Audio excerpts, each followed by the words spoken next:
Bienvenue dans le podcast Destination Business Rentable qui t'aide à construire un business qui attire des clients rentables et réguliers. Aujourd'hui, on va parler de se réinventer en 2021. Ce sujet me paraissait important au vu de la situation actuelle et des messages qu'on reçoit d'entrepreneurs désespérés par cette situation. Alors pourquoi et comment réinventer son business en 2021 ? C'est ce qu'on va voir aujourd'hui dans ce tout nouveau podcast.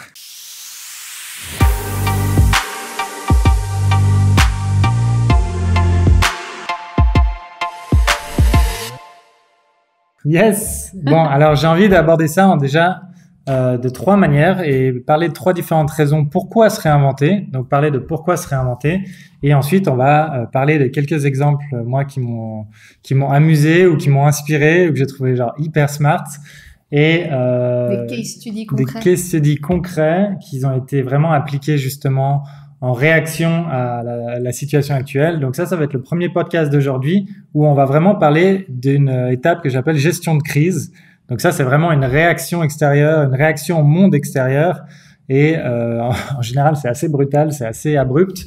C'est souvent pour des raisons financières, soit parce que tout d'un coup, les marges deviennent trop basses, il y a trop de concurrence, pas assez de clients, ou comme dans la situation actuelle, le Covid, crise sanitaire mondiale, personne n'avait vu venir non plus celle-là. Mais ça peut aussi tout simplement être une nouvelle loi ou quelque chose qui change radicalement dans le marché. Et en fait, de d'un coup, on doit se réadapter. Donc ça, c'est vraiment un élément extérieur et on doit changer la direction qu'on avait prise avec notre business. La deuxième raison, c'est ce que j'appellerais l'erreur de jugement. Donc nous, par contre, on n'est pas dans le jugement, on n'est pas en train de dire voilà, c'était une bonne ou une mauvaise idée. Mais ça arrive parfois qu'on a une idée géniale et quand on la lance et on l'exécute et on se rend compte qu'en fait, le marché, il la trouve pas aussi géniale que notre... pas si génial que ça. Pas aussi génial que notre mère nous disait, genre, c'est génial mon fils, vas-y. Tout d'un coup, on doit procéder à quelques petits ajustements et justement se réinventer. Peut-être qu'en fait, c'était pas si mal que ça, on était juste un peu à côté, mais qu'il faut pivoter, se réinventer un petit peu la manière dont on fait les choses ou la direction qu'on a pris avant. Et ça, ce sera le deuxième podcast sur pivoter son business. Exactement. Et pour le dernier, ça va être justement innover pour survivre. Donc ça, ce que j'aime bien appeler future proof. Donc c'est comment se protéger du futur.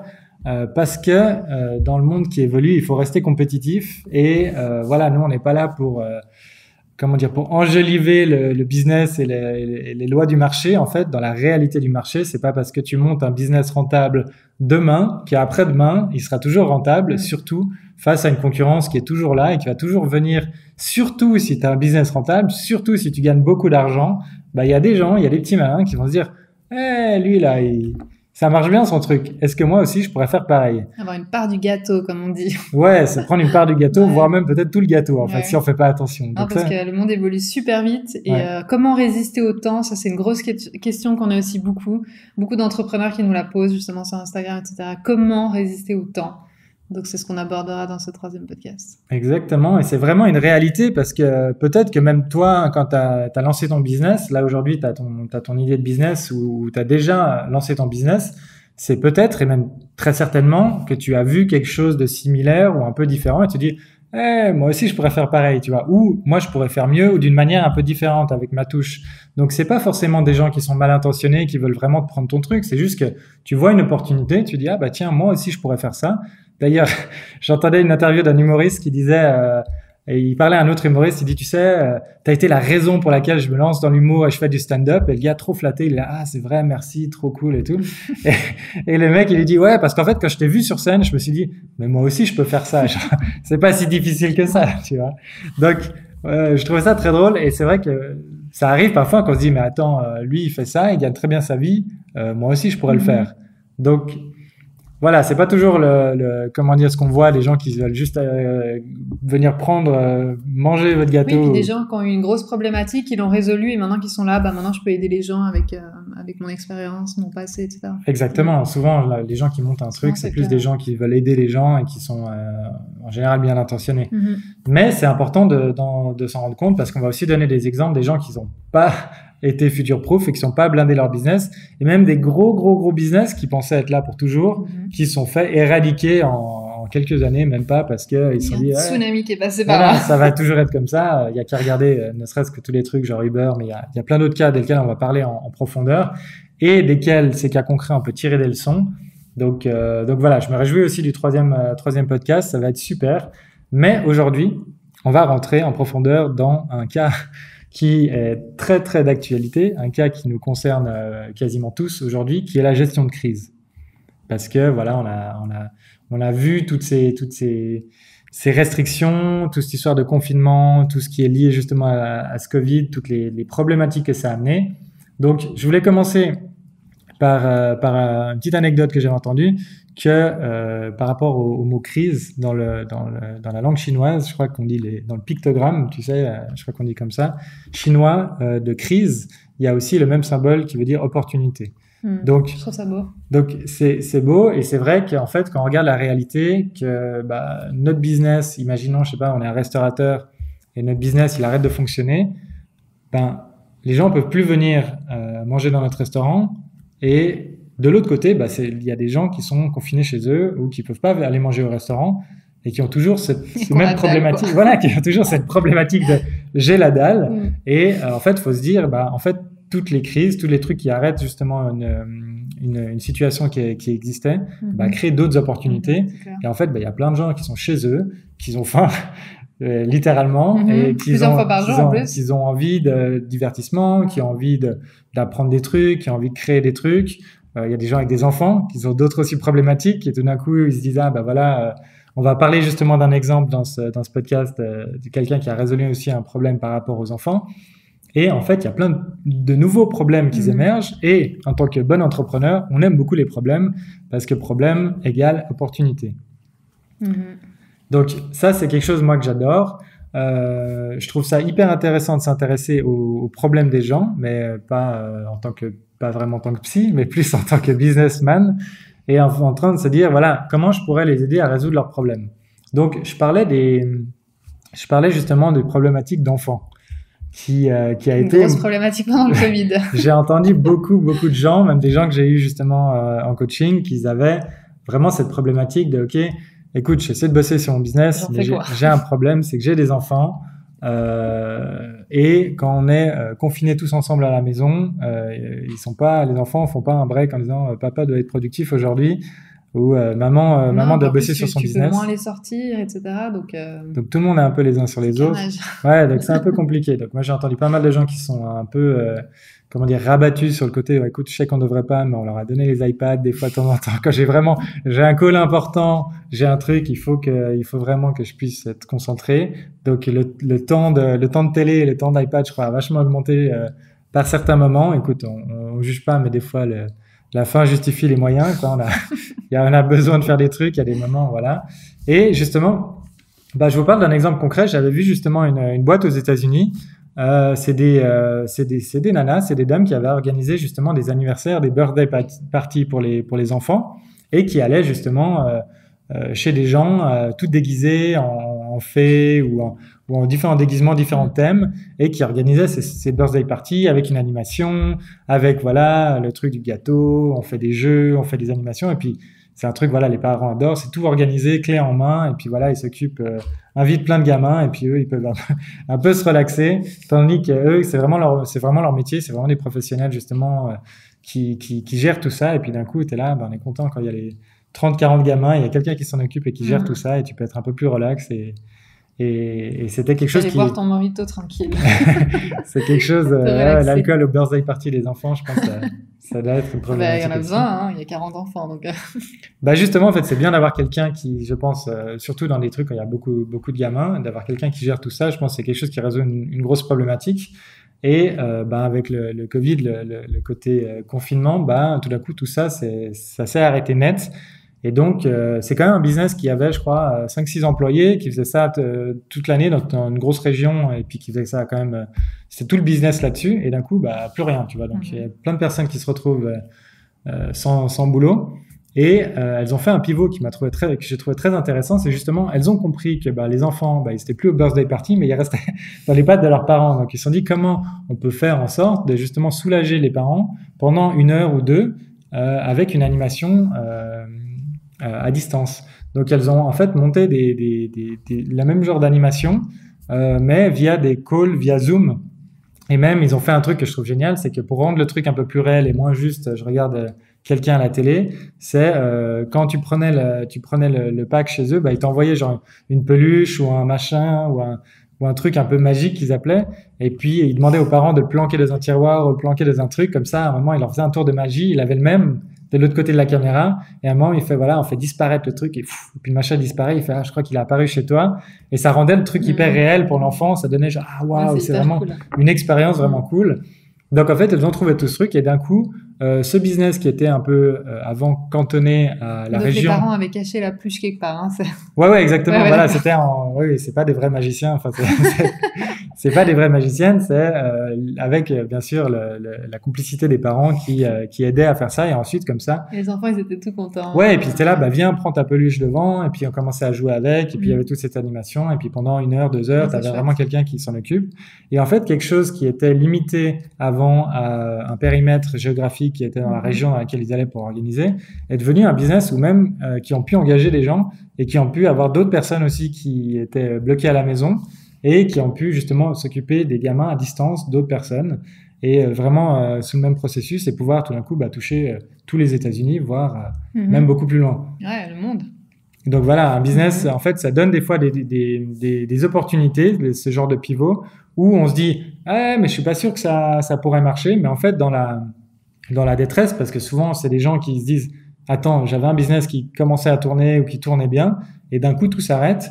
Donc, il y a une sorte de réel besoin de trouver des solutions. Donc, ils se sont creusés les méninges, quoi. Ouais, et puis des fois, on se dit, c'est pas forcément la situation, la solution idéale. Par exemple, j'avais vu aussi aux États-Unis, il y a un strip club qui a fermé et je trouve marrant parce que voilà, en fait, c'est beaucoup dans la culture américaine aussi, mais c'est un strip club avec, ça a fermé, les gens ne pouvaient plus y aller. Et ça aussi, il y a une cuisine dans le strip club. C'est vraiment, les gens viennent, c'est une autre culture. Hein. Ils viennent pour manger des trucs et voir mater des nanas qui dansent sur des pole dance. Donc, tout d'un coup, tout ça se ferme. Et qu'est-ce qui se passe? Bah, pareil, plus personne peut aller au strip club. Et le business owner, on peut trouver ça rigolo en disant, ouais, mais est-ce que les gens, ils ont vraiment besoin d'un striptease en situation de crise, tu vois? Mais il faut voir ça du point de vue du business owner et tout d'un coup, il y a même une vidéo sur YouTube et les nanas, elles sont là, ouais, mais nous, on est des contracteurs, freelance, quoi. Donc, il n'y a pas de chômage, il n'y a rien du tout. Donc, il y a un moment, genre, il n'y a plus de salaire, on n'a plus de quoi bouffer. Les videurs, il y a tout le monde qui est vraiment en arrêt net et il n'y a pas de compensation. Et d'un coup, il se dit, comment on peut essayer de continuer à faire tourner le truc? Donc, il se dit, on va essayer de faire tourner la cuisine. On s'est dit, on va faire des trucs, des livraisons pour essayer de faire quand même un peu survivre le truc. Les videurs ont été réengagés en tant que drivers et les stripteaseuses, c'était les livreuses justement à la fin où elles livraient le repas avec un mini striptease accompagnement on side. Il disait quoi? Il disait a meal with a side of boobs. Donc voilà, il disait ça peut paraître idiot, mais en fait à la base on a lancé ça comme une idée en rigolant sur les réseaux.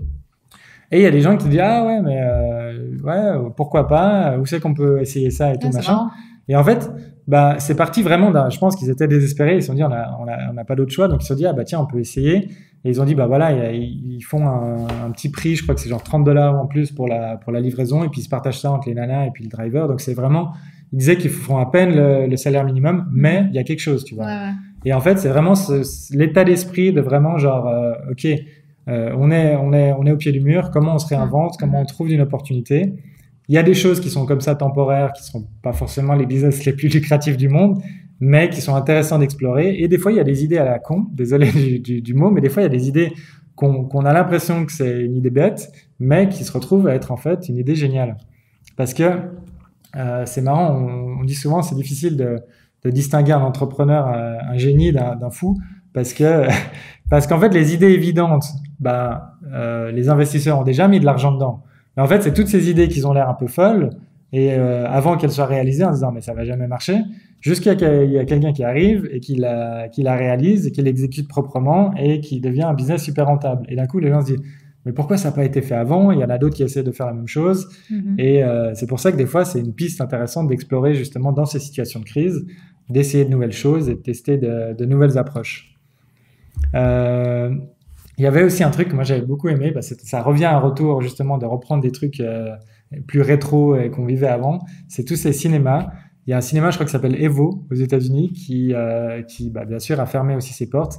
Et comme ils ont ces énormes car parks, tu sais, aux États-Unis où il y a vraiment beaucoup de place pour les voitures, en fait ils ont reconverti leur parking en cinéma en mode car drive, tu vois, cinéma drive, où tu peux venir et t'installer avec ta voiture. À l'époque. Exactement, comme à l'époque, avec le petit truc, avec les haut-parleurs, le machin à côté. Les petits Et popcorn, on peut t'apporter les popcorn, les Mm. machins. Et puis, apparemment, c'était un méga carton. Genre, les premiers trucs pour aller voir Ah, c'est Spider-Man, tout le monde a pu aller.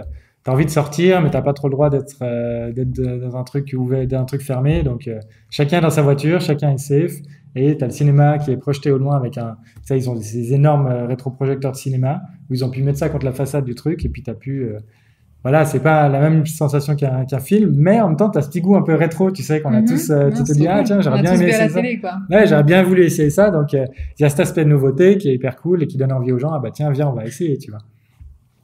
Donc ça, c'est des trucs vraiment intéressants. Je trouve que c'est vraiment des trucs super fun à explorer.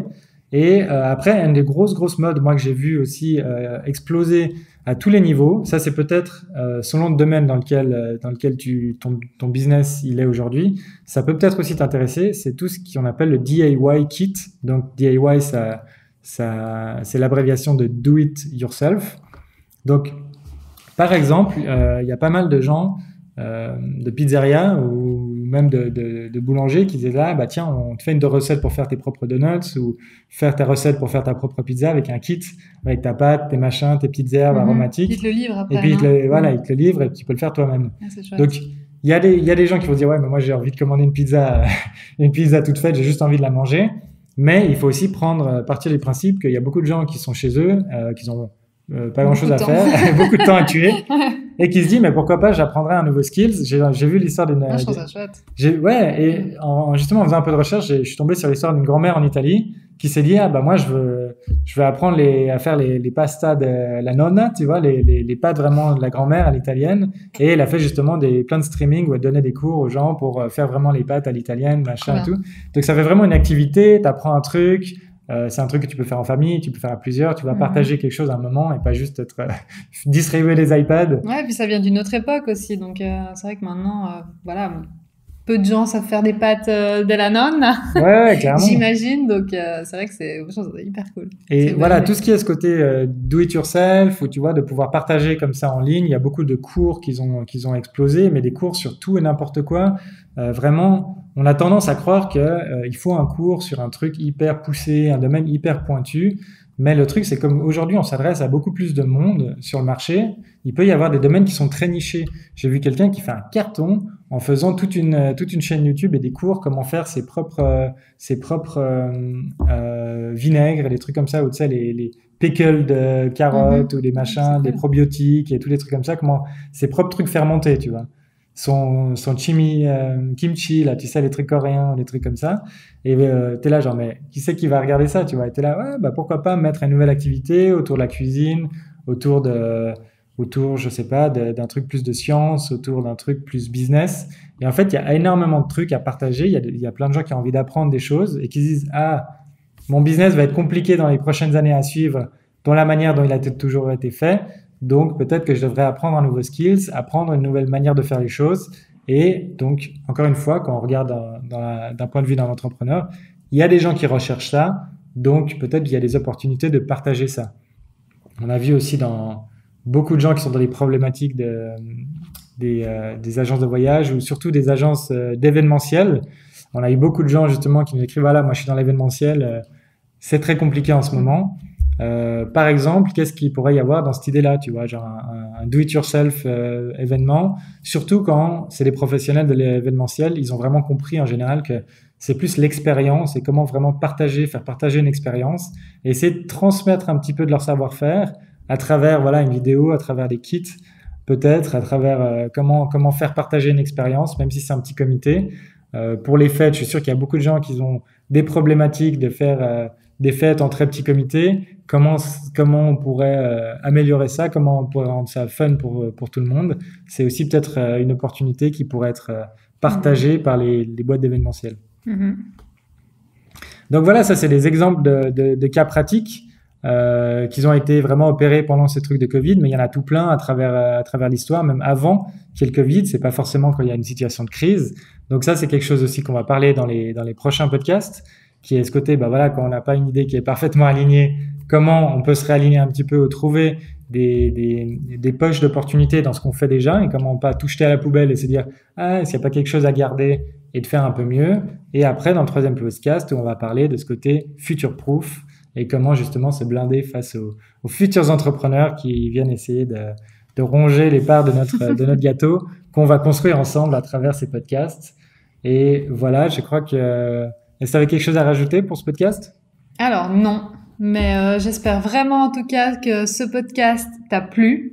Et donc, comme l'a dit Micha, dans les prochains podcasts, on va voir comment pivoter son business et comment innover pour survivre. Vraiment des thématiques très importantes et très actuelles. Alors, ne rate pas le podcast qui sort jeudi prochain. Maintenant, si tu as envie de réinventer ton business en 2021, nous t'avons préparé des exercices afin de mettre en pratique ces notions et de les appliquer concrètement à ton business. Alors, si toi aussi tu as envie de te réinventer en 2021, fonce voir notre toute nouvelle plateforme en ligne qui propose un accompagnement hebdomadaire encadré par des business coachs pour t'aider à construire un business qui attire des clients rentables et réguliers, le tout à moindre coût. N'hésite pas à t'abonner à la chaîne et à partager ce contenu à des entrepreneurs qui ont besoin de se réinventer en 2021. Bye bye! Bye bye!